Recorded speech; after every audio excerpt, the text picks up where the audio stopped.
এখানে আমি এসেছি ফ্রিভাবে সেবা দিতে। এখানে আশেপাশের যত মা বোনেরা আছে যাদের গাইনি ও প্রসূতির বিষয়ক যত সমস্যা আছে সে সকল সমস্যার আমার পক্ষে যতটুকু সম্ভব তার সমাধান দিতে। পবিত্র ঈদে মিলাদুন্নবী সাল্লাল্লাহু আলাইহি ওয়াসাল্লাম উপলক্ষে শামপুর খানকায় সিস্তিয়া জনকল্যাণ প্রকল্পের উদ্যোগে বিনামূল্যে চিকিৎসা সেবা ও ঔষধ বিতরণ কার্যক্রম অনুষ্ঠিত হয়েছে। চিশতিয়া তরিকার যে মিশন নিয়ে এখানে এসেছিলেন, চিশতিয়া তরিকার মূল মন্ত্রই হচ্ছে উত্তম ব্যবহার এবং জীবের সেবা। তো ওই আদর্শকে ধারণ করে আমরা চিন্তা করলাম যে মানব সেবার মাধ্যমে আমরা আল্লাহর যে সন্তুষ্টি অর্জন করতে পারি তা কিন্তু আর কোনো কিছুর মাধ্যমে অর্জন করতে পারবো না। সিস্তিয়া তরিকাত মহান আদর্শ, উত্তম আচরণ ও সৃষ্টির সেবাকে সামনে রেখেই বুধবার দিনব্যাপী শামপুর খানকায় প্রাঙ্গণে মেডিসিন বিশেষজ্ঞ অধ্যাপক ডাক্তার সৈয়দ গোলাম মুগনি মাওলা ও ডাক্তার রুহানুল কাউসাইন ও স্ত্রী রোগ প্রসূতি বিশেষজ্ঞ ডাক্তার হুমায়রা কানিজের তত্ত্বাবধানে এই সেবামূলক কার্যক্রম পরিচালিত হয়।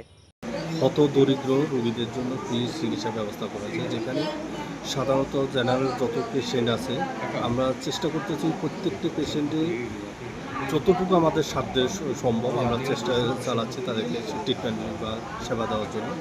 পুরুষ ও মহিলাদের জন্য রয়েছে পৃথক পৃথক চিকিৎসা ব্যবস্থা, বিনামূল্যে রোগ নির্ণয় ও প্রয়োজনীয় ঔষধ বিতরণের সুব্যবস্থা। দিনব্যাপী এই আয়োজনে বহু সুবিধা বঞ্চিত ও সাধারণ মানুষ উপস্থিত হয়ে বিনামূল্যে চিকিৎসা সেবা ও ঔষধ গ্রহণ করেন। হযরত মাওলানা জালালউদ্দিন রুমির একটা কথা আছে যে খেদমতে খালক, অর্থাৎ মানব সেবা হচ্ছে সর্বোত্তম ইবাদত। তো তারই ধারাবাহিকতায় শামপুর খানকায় চিশতিয়া জনকল্যাণ প্রকল্পের উদ্যোগে ফ্রি মেডিকেল ক্যাম্পিং এবং একই সাথে দুপুরের যে খাবারের আয়োজন করা হয়েছে রোগীদের জন্য, সেই সাথে এখানে কিছু খেজুর এবং পানীয় এগুলোর ব্যবস্থা করা হয়েছে।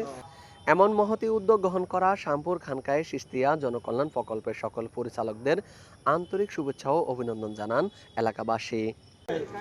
যে উদ্যোগ গ্রহণ করছে এটার জন্য আমরা শামপুর খানকায় সিস্তিয়ার কর্তৃপক্ষকে এলাকাবাসীর পক্ষ থেকে ধন্যবাদ এবং কৃতজ্ঞতা জানাই যে আমরা আল্লাহর ইবাদতের জন্য আল্লাহর বান্দাদেরকে বিনা পয়সায় আমাদের পরিশ্রম দিয়ে আমরা চেষ্টা করছি তাদের সাহায্য করা, তাদের রোগ মুক্তি করার। অবশ্যই রোগ মুক্তি আল্লাহ পাক করবেন, আমরা চেষ্টা করার জন্য বান্দা মাত্র।